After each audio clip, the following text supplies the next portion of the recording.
عهد برعاية كريمة من سمو ولي العهد الأمير سلمان بن عبد العزيز وزير الدفاع. وتكون المباراة إن شاء الله تعالى منقولة لكم عبر شاشتكم لاين سبورت. سنبدأ معكم من الساعة 2 الظهر حتى نهاية برنامج الديوانية، راح نكون مواكبين معكم الحدث. نشوف تقرير مباراة الهلال والنصر بكرة لإبراهيم المديج ونرجع نعلق.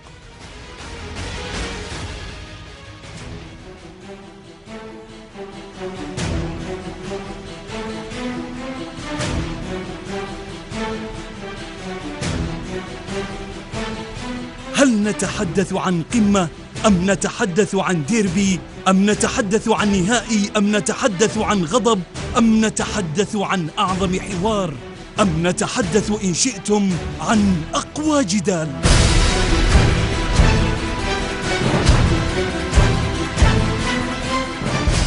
الهلال والنصر، الزعيم والعالمي في لقيا أرقى نهائي.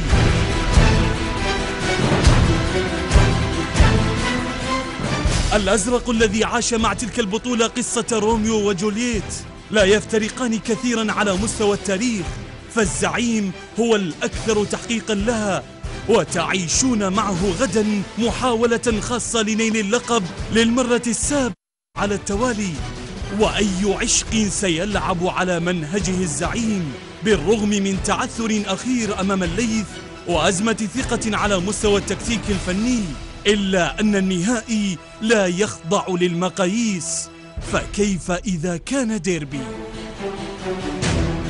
العالمي والذي ولد من جديد بعد تولي كارينيو مهمة التجديد عاد ساطعا لامعا كما ينبغي للذهب أن يكون. أقسم أن تكون سلسلة الانتصارات حرة في المسير، لا تتوقف لا تتعثر ولا تجرؤ على الركود. عاد النصر فعاد الرعب، ووجب على التاريخ أن يحكي في الحاضر، وغدا تتحدد المسائل.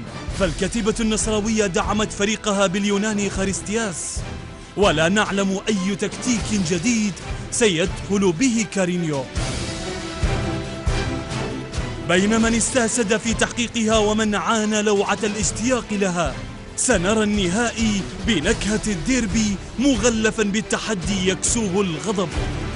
غدا موعد قمة يا كرام، وحق لنا كل الانتظار. لبرنامج الهدف، إبراهيم المديج.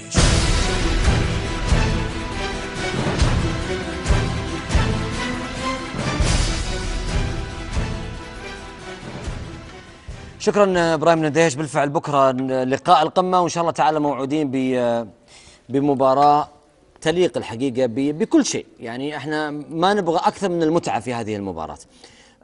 ابو فارس، ايش ممكن ننتظره بكره في المباراه؟